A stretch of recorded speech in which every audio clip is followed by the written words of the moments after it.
Welcome, ladies and gentlemen. The name's Ben, and the rise of Iron is just over a month away.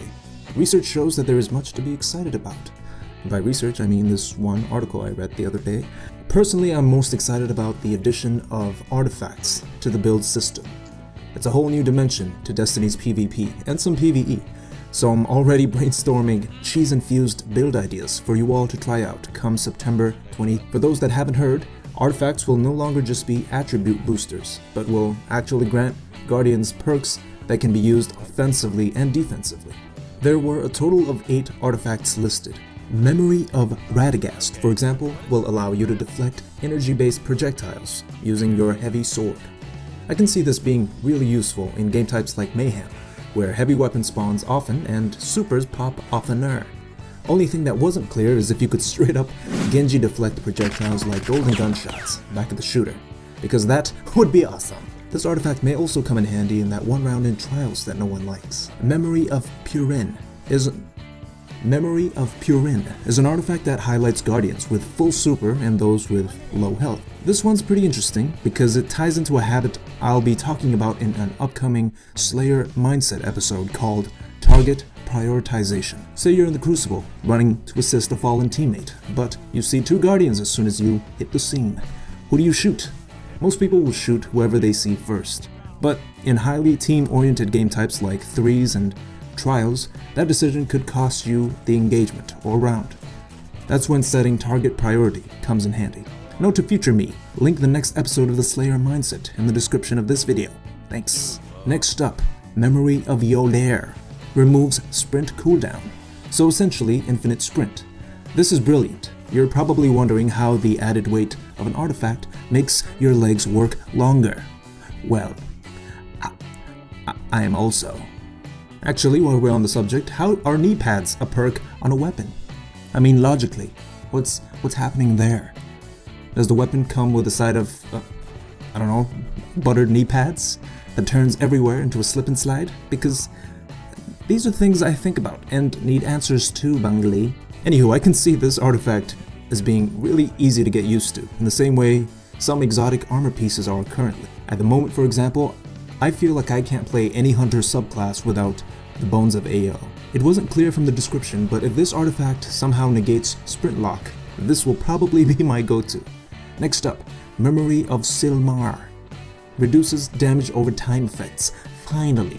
I've been suggesting something like this, mostly to myself, for a long time. As soon as I saw chess pieces grant bonus armor or armor against certain types of damage, I thought, why not Mark of the Devourer? That would have spared many a Guardian a lot of salt-induced heartache.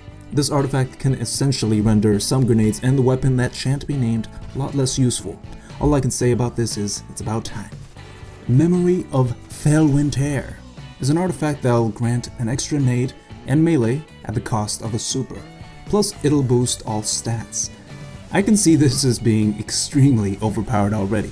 Recently, I've been working on a counter shoddy build video, and one of the builds I've come up with, seen here, was disturbingly effective. So much so that I've had to apologize after a game to 1 or 2 players for playing like an absolute scumbag.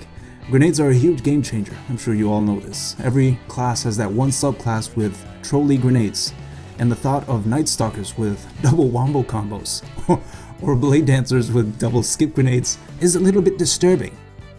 I can't wait. My only concern is that the stat boosting feature of this artifact may extend the time to kill in a way that the Ram helmet did in Year 1. That was not fun.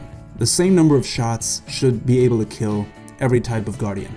And if something exists that will change that, it'll be overused to the point where using anything else becomes a disadvantage. We'll see though. I'm sure there'll be a patch to balance things out, as there always is. Moving onward. Memory of Ginley. This artifact grants detailed radar at all times, and while ADS, if you've tried Hunters, you'll know that this is almost like having Third Eye from the Knucklehead radar, and the Night Stalker perk Keen Scout, minus the wall hacks. I personally do not use Keen Scout because I enjoy Shade Step, and I don't use the Graviton Forfeit, which grants Shade Step, because I enjoy the Bones of AO. But with this perk, I'll be able to partake of 4 types of cheese: jumping sideways, Shade Step, Third Eye, and precise tracking. This basically allows some builds to enjoy 2 exotic perks while having 1 exotic equipped. It's pretty cool and cheesy. Memory of Scory. Speed super recharge for all nearby allies. This sounds pretty boring, but if this perk stacks with Electrostatic Mind on the Stormcaller, we're all screwed. Besides the obvious cheese this would grant Stormcallers, I think this would be a great PvE perk, especially in Nightfalls and raids. Memory of Timir. This artifact will allow you to turn an enemy into an ally for a short time with a melee. Translation: this artifact will allow you to bait low-level adds in PvE instead of your friends, which also sounds kind of boring. I'm sure when they become available, I'll hoard all 8 and maybe get duplicates of the more popular ones so as to avoid shuffling between characters. I'm really looking forward to revisiting some of the build videos I've made thus far with this new artifact twist to see if the build becomes deadlier or suckier. But what are your thoughts? Do you expect these to remain as they're described for long, or do you expect an October patch to undo most of their current features? Type your thoughts below. I'll have an Overwatch and a cheeky edit coming up this week, hopefully, so stay tuned. Until next time, God bless and deuces.